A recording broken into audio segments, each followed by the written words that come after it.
कि दुनिया में संगे रही चाहे कोई जीव जंतु नर्मदा तो माजा मिली अलगल रही तो साजा मिली दोनों में संगे रहा माजा मिली अलगल रहा साजा मिली प्रधान यही चलते भगवान राम जब वनवास जात रहनी हो तो सीता जी कहले कि हमहू चले भगवान राम कहले कि सीते तू वन मत जा वन में बड़ी कलेश होखी एक बोली पर सीता जी भगवान राम के मुंह बंद कैली कहली नाच जीव बिनु देह नदी बिनु बारी अवय सही नाथ पुरुष बिनु नारी तई नर्मदा जीव कोनो संग रही जिंदगी के मजा बा आई एगो मेहरारू के बलमुआ प्रदेश में विरह वेदना इतना पागल करेला नु कि जितना सांप कटला विषधर से जुआर ना जोती जकरा देह में जवानी की आग लगल होखे ओकरा नेताजी देह पे एक बल्टा पानी पीक दिनु ओकर आग ना बुझाई ना गायत्री ठाकुर को के चल गए कि पूरा न करी है दूध जरूरत पानी के अब पानी से न बुझी आग जवानी के जकरा कस के प्यास लागल होखे ओकरा एक गिलास गरम दूध दे न दी ओकर प्यास ना जाई बेचारी सामने से एगो मेहरारू आस लगौले बाड़ी कि बलमुआ हमर रही है तो हरियर साड़ी ले ले बनी कजरी गाय हरियर चूड़ियो ले ले बनी अब सावन में ना आइले तो साड़ी के चूल्ही में झोंक देली आ चूड़ी के लोढ़ा से फोड़ देली सोचले कि जन्माष्टमिया में ही है भदोइया में ना आइले तब सोचतर कि दशहरा में ही है तो हमरा कहीं तो दुर्गा जी दिखावे लेके जई है चरखा पर चढ़ाई है मेला घुमाई है गुरही जिलेबी खियाई है कौची के आ तब दशहरो में ना आई तब सोचतर के फोन करके कहतर की रुपया ना तारा जिले सुख बना मुझे सुख ना दशहरा में ना लो अब बुझाता कि दीपावलियों में ना कार्तिकों में ना छठो घाटी कोसी भर के बोल रही वहू ना होखी 4 रुपया कमा सोना दहाता कोयला पर छापा मरले बड़ा तू जाए बोल लेकिन तारा घाटी लगी पूंजी में हमर जिया कोंकावता कैसे हम मेहरारू के तरफ श्राप देता नहीं कि तारा पूंजी में बरकत ना होखी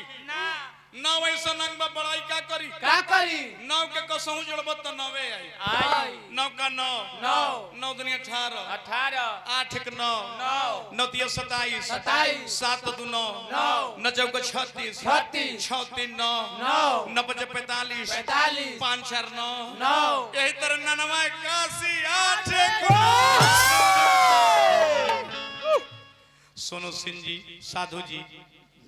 अभियंता के दोस्त अभियंतों के तनी 500 हमरों के तनी बहुत सुंदर बहुत विचार सुंदर हार्दिक प्रणाम बा सोनू भाई के अब देखी मेहरारू भर आंख लेके रोवत तारी कहतर की देह बुझाता जवानी से कि दियर के कोकरी भइल बा फूटस फट ना जाए दादा देह में बर्फ के पानी रगड़तानी आग शांत होत नहीं खे ना जाए मट्टी लगन रुपया के मार रुपया कैसे कहतारी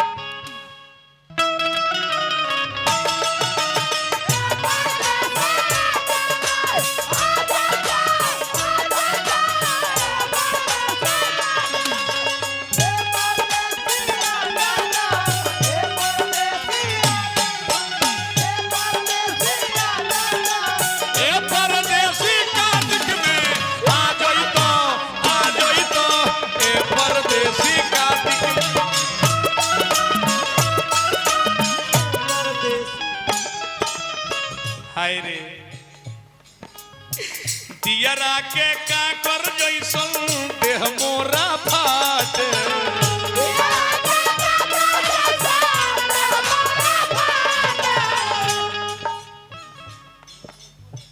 तो सकरा जाई राजा दौरता काटे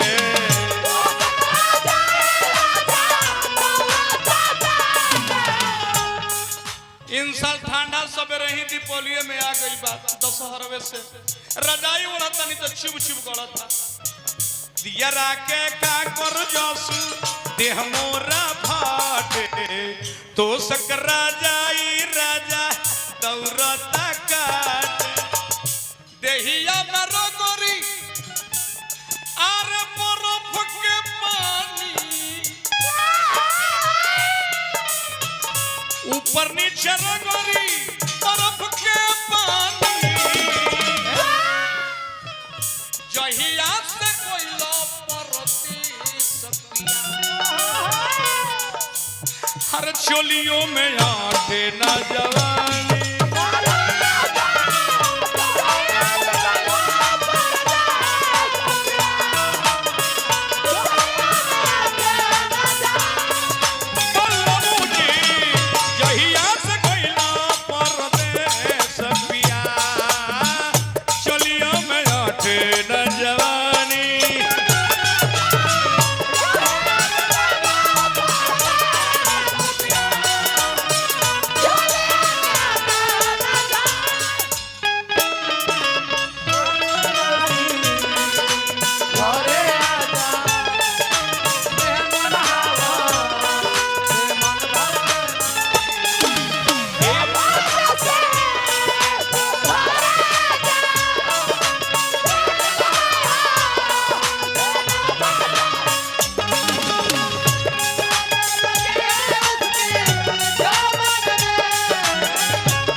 नंद किशोर नेताजी की ओर से बहुत बहुत के पुरस्कार हार्दिक हार्दिक प्रणाम कल के जाए बोलमुआ तहर फेरा में अब शरीर अब ढह जाए बुझाता कि आ तू ना मन बा रुपया के चक्कर में का कहता रही देह पर सोर जो आर डाला अपना बुद्धि मन कर फानी के चढ़ी जाई अमरूधि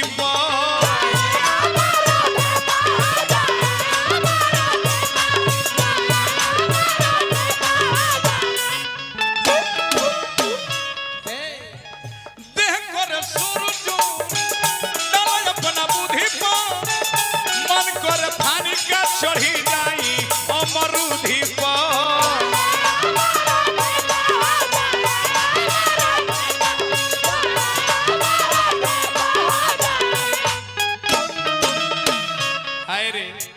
चिकन मोलायम देह आटा के लोई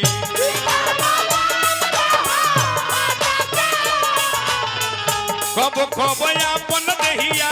अपने से टोई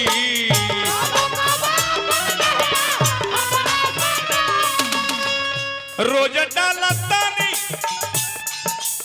नंद किशोर यादव नेताजी की ओर से पुरस्कार पाने हार्दिक प्रणाम कहत के नंद किशोर नेताजी बड़ा रोर के दुलार प्यार सम्मान बा नेताजी भगवान खुद प्रतिष्ठा बनाए कहतारी रोज हम डाली फ्रिज के पानी रोज हम डाली फ्रिज के पानी जहिया से कोइला परती सपिया चलियो में आटे